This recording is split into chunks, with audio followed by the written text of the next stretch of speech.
Mahashveta Devi.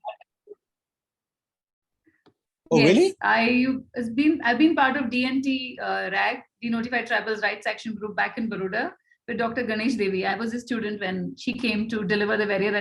Oh, really? Yes. Okay. Oh, yeah, yes. Oh, lovely. I've had the very good chance to make tea for her and be around her, and oh, how nice! How lovely. When I was a student in college. Right. Lovely. Okay, fabulous. You tell me, do you have a karmic connection to Feluda? It's been. Yeah, I look at it this way, that I feel that Topshe is a character who, in his teens or in his early youth, is he really idolizes and hero worships Feluda, and he probably also emulates him in certain ways, and he would certainly like to become Feluda when he grows up. Well, that hasn't happened in literature, but I think in real life it has happened, because I'm that person who has sort of grown up to be Feluda. And a lot of people are not happy about it. I think with something as sentimental and emotional as Feluda, there will be a certain section of people who would react adversely to it, and we were completely prepared for that. But and a lot of those people who have reacted adversely, thankfully that percentage is smaller than the people who have loved it. But yes, but a lot of those people, actually, their main sort of problem with it is that, oh, now Topshe has become Feluda.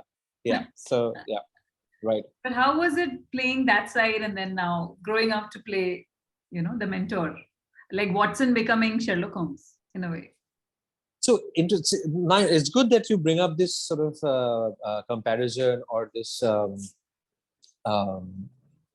this parallel, because unlike Watson and Sherlock Holmes, as I said already, Topshe is Feluda in the making, because Topshe really is almost 14 years younger to Feluda. So he looks up and he wants to go there, get there. Whereas Watson, of course, he respects and admires his friend in Sherlock, but he's of the same age, or if not older, actually. So that chemistry, that dynamic is very different. Right. And as far as being on the other side is concerned, I think, what I tried as Topshe some 18 years ago, that was when I last played Topshe, but it was the beginning of my career. I played Topshe for 3 films. And I think what I tried to bring about there was, with all due respect to everyone, I found all the previous portrayals of Topshe to be a little too passive. Whereas I feel just because he's the person who is observing and is actually accounting, sort of writing down the account of their travels and their adventures, doesn't mean that he's always quiet, or he's not actively involved in what Feluda is doing. Yeah. So that's what I tried to bring to the table when I was playing Topshe, consciously or maybe semi-consciously. And now that I have played Feluda, and the boy who is playing Topshe, who's like really dear to me, Ritwik Ghatak, that's what I kept telling him, that don't be passive, because Topshe is not a passive character. In fact, compliment Feluda as much as you can. So yeah. Okay. Also, are you a detective? Were you fond of detective novels and all these things as a child growing up in this entire space of literature and activism and films and all of that? The background is a lot, very rich. So was it? Yes, I was always a fan of detective literature. I mean, who isn't really? Growing up Bengali in the late 80s, early 90s, I think. I mean, all we would read would be Feluda to begin with, Professor Shonku, Kaka Babu, Kikida, all these people. And eventually, when you would growing up a little more into our late teens, you would be introduced to Byomkesh. So I mean, as a Bengali growing up in the late 80s and 90s, I think it was very much about reading detective fiction, a detective fiction that also incorporated a lot of awareness, alertness, and information about the world in general, and not just crime thrillers. So that, and if I am a person with detective traits, I think yes, because I used to remember. When I would read Feluda's stories, what would fascinate me the most is how this guy observes things and how he can just see through a person just by looking at the person, and how there are this really small signs present in a human being, which can tell you so much about that person, where that person has been, about his or her habits, about so much about that person. And I used to wonder as a kid that, how come most people don't notice these things? And then I grew up, and then I read a bit of Desmond Morris, Man Watching, and I realized that, oh wow, it's very similar to that. And I think subconsciously, as I have grown older, I think I've become a more observant person, and I do tend to have a certain profiling of a person in my head once I've spoken to that person for the first 5 minutes. And also it helps me in my job of an actor, because observation is also and characterization is also a part of an actor's job. Right. If you look at today, how has it adapted? Z5 Global's Feluda today, which is already out, and I have not watched it, but I'll watch it soon. How has it adapted to today's time? So has the script changed, and how has it changed? See, the core story is same as what Mr. Ray had written. It's exactly the same.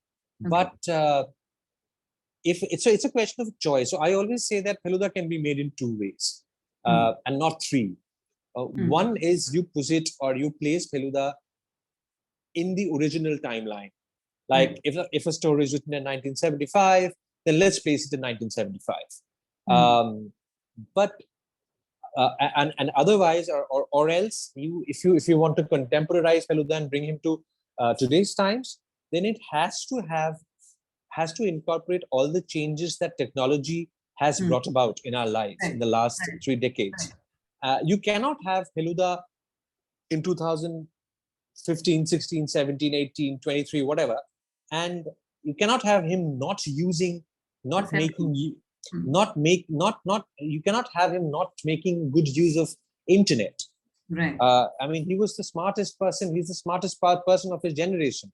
So it goes without saying, he'll be smart enough to kind of make good use of all these smart gadgets and smart developments which have happened in the last 2 decades or so, or even more than 2 decades. So, and also because internet is available, because everyone has a smartphone these days all over the world, because we live in a sort of a virtual world these days, it is also the nature of crime also has changed because of that. Right? It's bound to change, because you cannot come and suddenly lie to someone, because you always run the risk of being cross-checked on a search engine.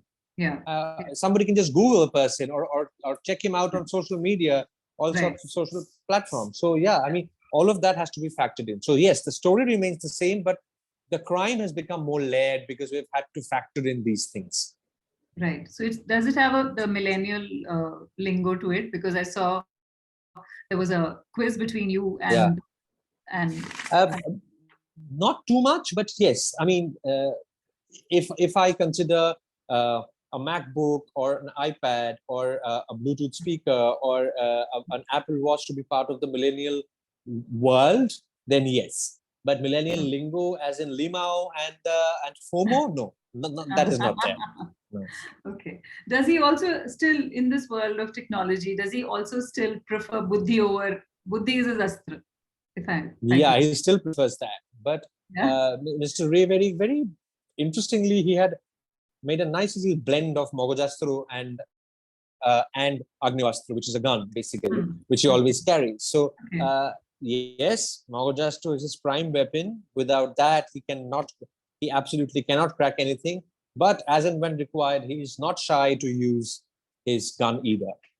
Okay, and how do you see Feluda relevant today, in today's times? Because there was a time when Feluda was like a figure of, aspirational figure that children would want to be like at one time. I think it still is very much, and it's so encouraging to hear that everyone who have been watching Shabash Feluda on Z5 Global, I've been being flooded with messages from mothers that how their young teenagers or their 9-10-year-old boys and girls have been glued to to their smart TVs or to their tablets and iPads and phones, trying to binge watch Shabash Feluda, and how they are happy that through this the kids are rediscovering their childhood hero in a new avatar, of course. Right. So that's a great payoff, I think. And also, I think what is very important, what's a very important take home from Feluda's character, especially in today's times, I think, is the patience to listen to someone, patience to observe someone, patient, just being calm in your head and not be addicted to dopamine all the time, and not being glued to your phone screens all the time, but instead just look at people. You learn so much. Half your job is done there. Look at people. Look at random people on the streets. Look at the person that you're chatting to. Observe that person carefully. You learn so much. Listen to that person carefully. You learn so much. So these are very important values, which I think are very relevant, which makes Feluda even more relevant in today's times. Okay, but do you remember the first time you watched? You were told the story of Feluda, or you saw Feluda on a comic book? I read it. I read it. Okay. I read, and I think I had just learned to write. So Okay. I just learned to read. So I was, I think, 7 or something, 6 maybe, six and a half or something, and I'm not sure I understood all of it, but I read it anyway. And I think the story, if I'm not mistaken, I think it was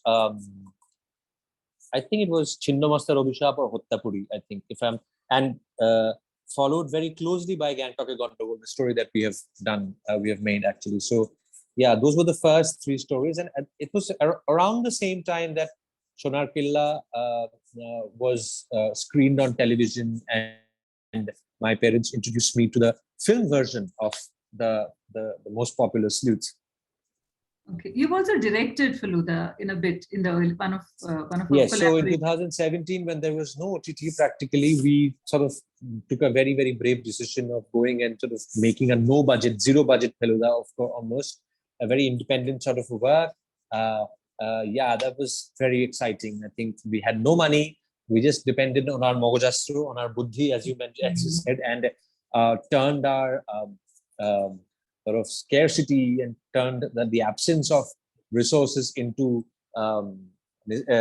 turned our necessity into innovation. Let's put it that way, and did something very radical. But this time around, I think, although that was also produced by us, this was also produced by us, but this time around we have stuck more closely to the original storyline. Okay. Tell us about your association with Z5 Global, and bringing. It's been long. It's been very long, and it's been lovely. I still remember just cracking up a meeting way back in 2017. Not there yet. It's in a few years, but not there yet.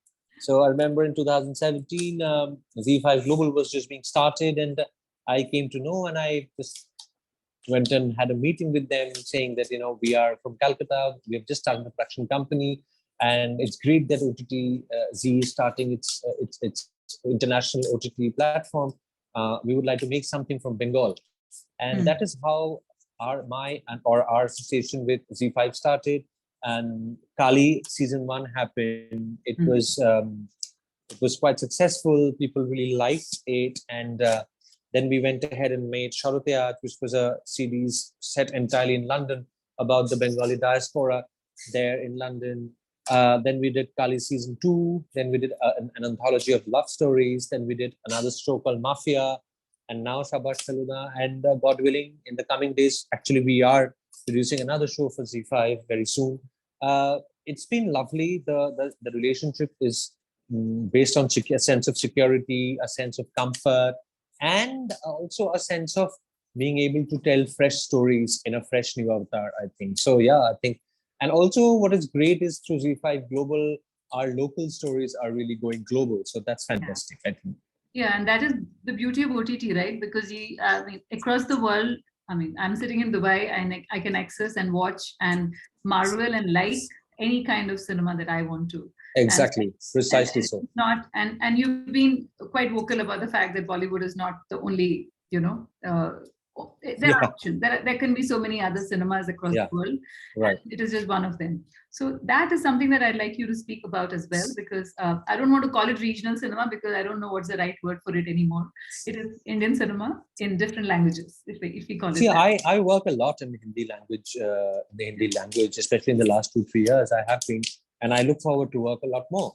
I love the language of Hindi and Urdu both, and I think I can proudly say I'm one of those Bengalis who have managed to, in all the work that he has done, I've managed to sort of speak Hindi with lesser amount of MTI than a lot of others. And I say that with pride because I tell you, let me explain why I think that this is a matter of pride, because I think if I decide to work professionally in a certain language medium, in a medium that speaks another language different from my own native tongue or the language that I speak the most, which is English, then I better learn that language well. Otherwise, why am I working?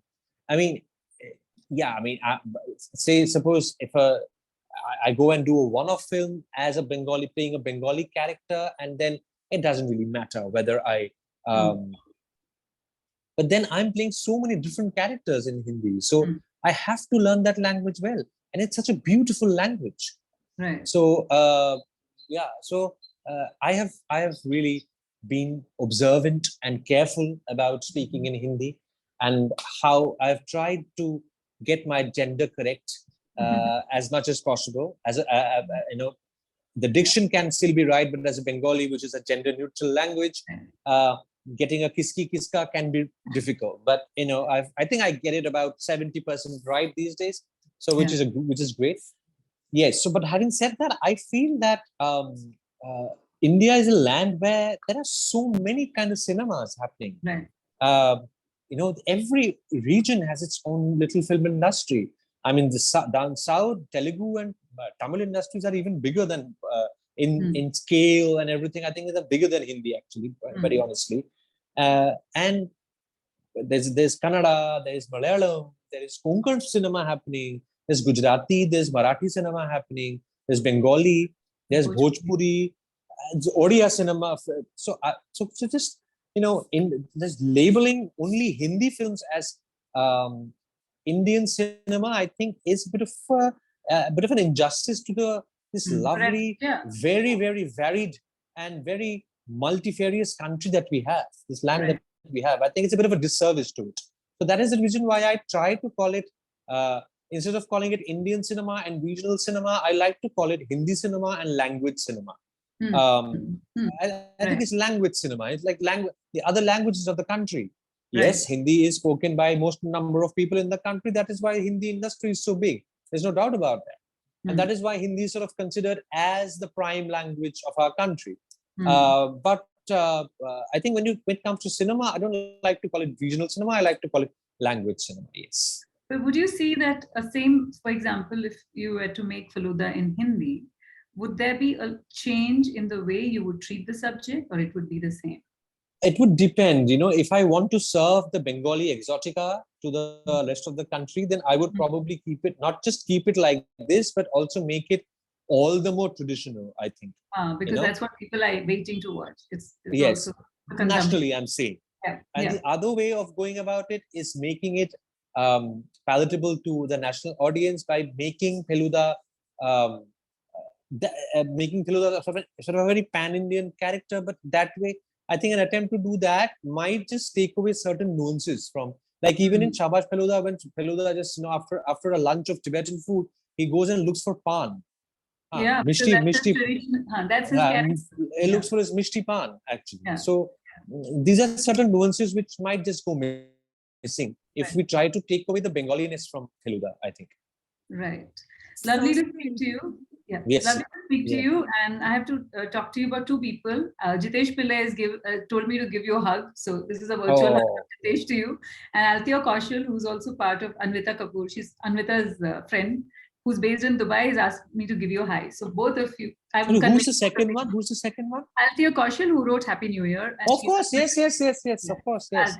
So both of them have told me that I have to convey these to you. So I have conveyed in this little time that I've had. And please say hi to them. Jitesh, I can always reach out and say hi. He's a darling, and he's an absolute darling. And Althea, I don't know, but yes, I love to meet her. Yeah. Thank you very much for speaking Thank to you me. very I'll much. watch the series soon. Yes, please do. Bye. Thank you.